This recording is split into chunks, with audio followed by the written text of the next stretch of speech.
Bonjour et bienvenue à une nouvelle capsule éthérique de Montréal Hanté. Je suis votre hôte, Dr Mab, et aujourd'hui, au lieu de parler de visiteurs d'outre-tombe, nous allons parler de visiteurs d'un autre monde.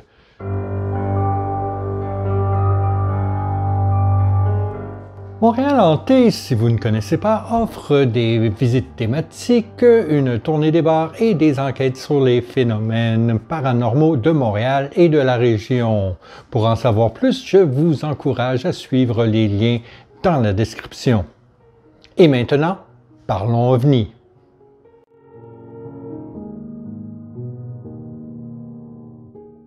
L'hôtel Bonaventure de Montréal est niché dans les deux derniers étages de la place Bonaventure, un des centres de congrès principaux de la ville. L'hôtel 4 étoiles, avec ses quelques 400 chambres spacieuses, 5 suites luxueuses, salle de conférence, son restaurant Le Cube et sa piscine chauffée sur le toit, se veut un jardin d'Éden surplombant les rues animées de la ville. Il fut également le lieu d'un incident inexpliqué, à savoir le passage très documenté d'un OVNI le 7 novembre 1990. Avant sa construction, la place Bonaventure était un trou béant au centre-ville de Montréal, traversé par les rails du Canadien national, depuis le tunnel Mont-Royal jusqu'à la défunte station de train Bonaventure. En février 1963, la compagnie ferroviaire fit un appel de proposition pour développer la propriété. La Concordia Estates Development Company soumit ses plans pour un projet original et important nommé le Centre commercial canadien. Elle planifiait louer l'espace de 2 millions de pieds carrés pour des congrès, des expositions, des bureaux et des commerces. Avec le boom de la construction des années 60 entourant Expo 67, Montréal allait connaître une transformation profonde. Le concept fut finalisé en 1965 avec le gigantesque complexe en béton construit par-dessus les voies ferrées. À son ouverture 2 ans plus tard, la place Bonaventure était le deuxième plus grand bâtiment commercial du monde. À 3,1 millions de pieds carrés, il dépasse en dimension l'Empire State Building. Construit en béton décapé à la sableuse, au style brutaliste, les murs extérieurs angulaires et nervurés créent une structure imposante. Quand le complexe s'ouvrit durant Expo 67, toutes sortes d'expositions du monde entier y furent accueillies dans le Hall Concordia. L'un des événements les plus marquants pour les amateurs de paranormal fut le Salon de l'ésotérisme. L'événement, qui eut lieu plusieurs années, promettait un lumineux week-end divertissant plein de mystiques, médiums, astrologues, numérologues, voyants, devins, thaumaturges et autres. Les organisateurs avaient invité des gens à écouter des conférences gratuites sur le paranormal, recevoir des messages divinatoires et comment utiliser des dons médiumniques pour créer un avenir plus riche. Leur slogan était « Faites un pas de l'ordinaire à l'extraordinaire ». Pour l'extraordinaire, le Salon de l'ésotérisme de Montréal n'aurait pu choisir un meilleur emplacement. En effet, plusieurs personnes à la place Bonaventure ont vu un OVNI sans précédent le 7 novembre 1990. Tout a commencé vers 19h20. Une touriste américaine se baignait dans la magnifique piscine chauffée sur le toit de l'hôtel. Alors qu'elle se délassait dans l'eau chaude entourée de 2 acres et demi de jardin, elle voit soudainement un objet peu commun dans le ciel nuageux qui planait vers l'hôtel. Une fusion de faisceaux lumineux vert, ambre et jaune apparut en émanant de la forme gigantesque, ronde et métallique. L'OVNI s'approchait silencieusement de l'hôtel en provenance de la tour de la Bourse tout près. Arrivé, il s'arrête directement au-dessus de Place Bonaventure où, en silence, il reste stationnaire. N'en croyant pas ses yeux, l'Américaine alerte la sauveteuse, laquelle alerte la sécurité de l'hôtel. En peu de temps, une troupe d'environ 30 personnes est sur le toit pour observer l'objet mystérieux. Les visiteurs, du personnel et même des membres de la direction se tiennent ébahis par la scène étrange au-dessus de leur tête. De temps à autre, les lumières de l'OVNI s'intensifient. Craignant qu'il s'agisse de quelque avertissement ou signal préventif, la direction contacte la police tout de suite. François Lippé fut le premier policier sous les lieux. Perplexe, il contacte ses supérieurs et leur demande de venir voir l'objet dans le ciel de Montréal.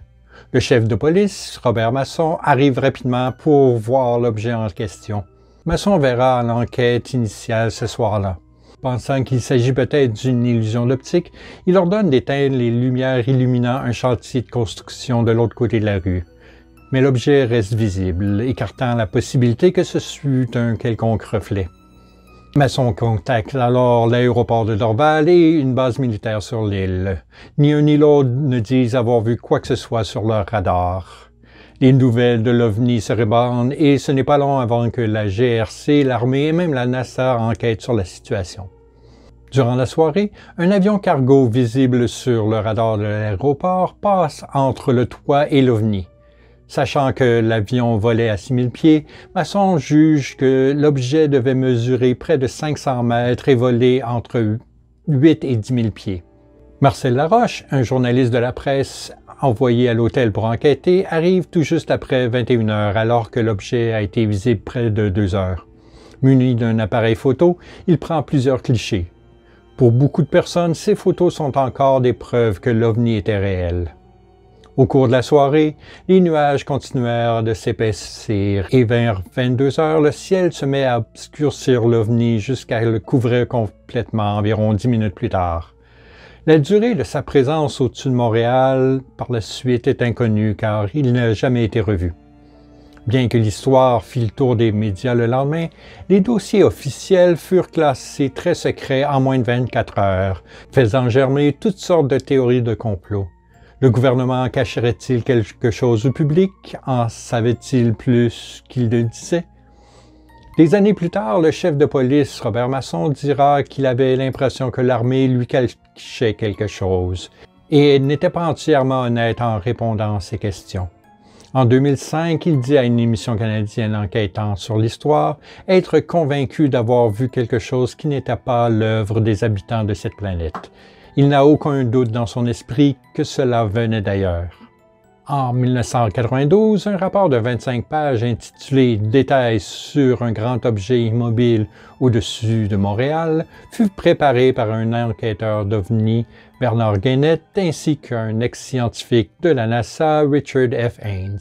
Avec la crédibilité des témoins concernés et la preuve photo, l'incident est vu comme l'un des phénomènes d'OVNI les plus crédibles et largement rapportés de l'histoire canadienne. En effet, l'histoire fut racontée à la télévision française dans le cadre d'un épisode de L'Enquêteur du paranormal, intitulé « L'OVNI de la place Bonaventure ». La CBC a également produit un documentaire sur l'étrange rencontre.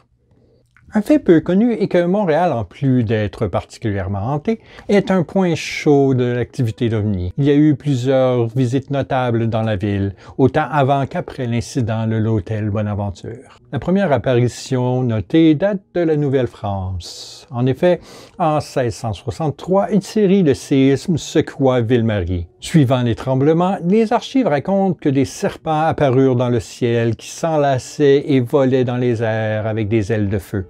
Selon l'historien E.A. Collard, ce récit fabuleux et poétique atteint son sommet dans le combat pour le ciel. Un témoin écrivit que 40 jours durant, ils virent des hommes à chevaux se ruant dans les airs, vêtus richement, armés de lances tels des troupes de cavaliers. Des escadrons de destriers fonçant les uns sur les autres, des guerriers en combat rapprochés, les boucliers se brisant, une multitude avec casques et épées dégainées. À la suite de cet incident étrange, les choses semblent se calmer un peu, seulement pour exploser encore à la fin du 20e siècle. En 1973, Marc Leduc, un enquêteur d'OVNI, entendit des rapports d'une douzaine de lumières dans le ciel de Montréal. Enquêtant, il remarque une légion de lumières étranges qui se mouvaient vite comme des comètes, qu'il concluait être une flotte d'OVNI. Une autre apparition encore plus étrange eut lieu au début de l'année 77. Une femme de 58 ans, Florida Malbeuf, affirmait avoir vu planer dans le ciel un grand vaisseau en forme d'huître. Selon Malbeuf, l'objet atterrit sur le toit d'un bâtiment près d'elle, à peine 60 pieds. Et deux êtres minces et grands, vêtus d'uniformes blancs serrés, en sortirent. Après avoir observé l'endroit brièvement, ils regagnèrent leur engin volant et repartirent pour le ciel. Le matin suivant, Maelbeuf parla de son expérience à son fils, qui décida d'enquêter. Mettant ses bottes et son manteau d'hiver et marchant dans la neige profonde, il alla sur le toit du bâtiment en question. Il fut surpris d'y trouver un cercle dans la neige, sans mentionner les traces de pas d'extraterrestres qui entouraient ce cercle. D'autres rapports parlent d'un ovni au-dessus du Mont-Royal en 1985. En avril de cette année, Mildred, une femme d'âge mûr, affirma avoir vu une boule de feu rouge et bas dans le ciel au-dessus du mont.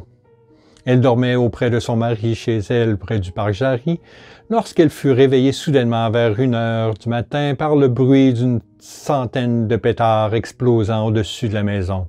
Le couple se darda hors du lit et regarda par la fenêtre. Mildred décrivit l'objet comme ayant un effet de ruche et expliqua que le ciel était illuminé pour environ 1 heure et demie. Au bruit de pétard s'ajoutait un son inconfortable comme de la friture venant de 100 radios. Ce soir-là, entre 23h et 1h, les autorités de l'aéroport de Dorval reçurent 2 rapports différents d'un objet ovale rouge dans le ciel de Montréal, renforçant l'histoire de Mildred. Un autre incident étonnant eut lieu à minuit le 1er novembre 2012. Un témoin filma une étrange boule fort lumineuse lévitant sur la ville et publia la vidéo sur YouTube. Il y a eu aussi un autre incident diurne rare cette même année, quand Scott Waring, un Montréalais, réussit à filmer un étrange objet rouge dans le ciel qui flottait et changeait en alternant du rouge au noir. Cela bougeait avec et contre le vent, laissant Waring penser que c'était un objet indépendant maîtrisé par des êtres intelligents. La même année, le 30 septembre, le Dr Cleve Ziegler rapporta la vue d'un ovni sur Montréal. En conduisant vers chez lui, il vit un étrange objet scintillant dans le ciel nocturne. Il arrêta sa voiture pour mieux l'observer et vit l'objet changer de forme en clignotant, plusieurs lumières scintillantes, rouges et bleues. Ziegler avertit la police, qui conclut que l'objet semblait de facture humaine. Mais pour Ziegler, qui ne croyait pas en l'existence des extraterrestres, ce qu'il a vu était quelque chose d'un autre monde. Tout juste 1 an plus tard, 3 phares orange reculant et avançant d'une manière bizarre furent aperçus. Puis, en octobre 2014, des milliers de gens virent une boule de lumière verte apparaître à la gauche de l'écran lors d'une diffusion en direct à TVA avec la journaliste Colette Provencher. Il y eut d'autres rapports le soir même concernant des boules semblables provenant de l'Ontario et aussi loin que le New Jersey. Avec autant de rapports d'OVNI à Montréal, une bonne question à poser serait pourquoi la métropole est si attrayante pour les extraterrestres? Il n'y a pas d'hypothèse dominante. Une chose est certaine, ce ne sera pas long avant qu'un autre OVNI apparaisse dans le ciel de Montréal. Voilà qui était notre petit tour d'horizon des ovnis de Montréal. Si vous en avez rencontré ou si vous étiez présent en novembre 1990, n'hésitez pas à nous en faire part dans les commentaires. N'hésitez pas non plus à aimer la vidéo, vous abonner et activer les notifications pour ne manquer aucune de nos capsules. D'ici samedi prochain, je vous souhaite une bonne semaine et gardez l'œil ouvert, on ne sait pas ce qui rôde à Montréal et au-dessus.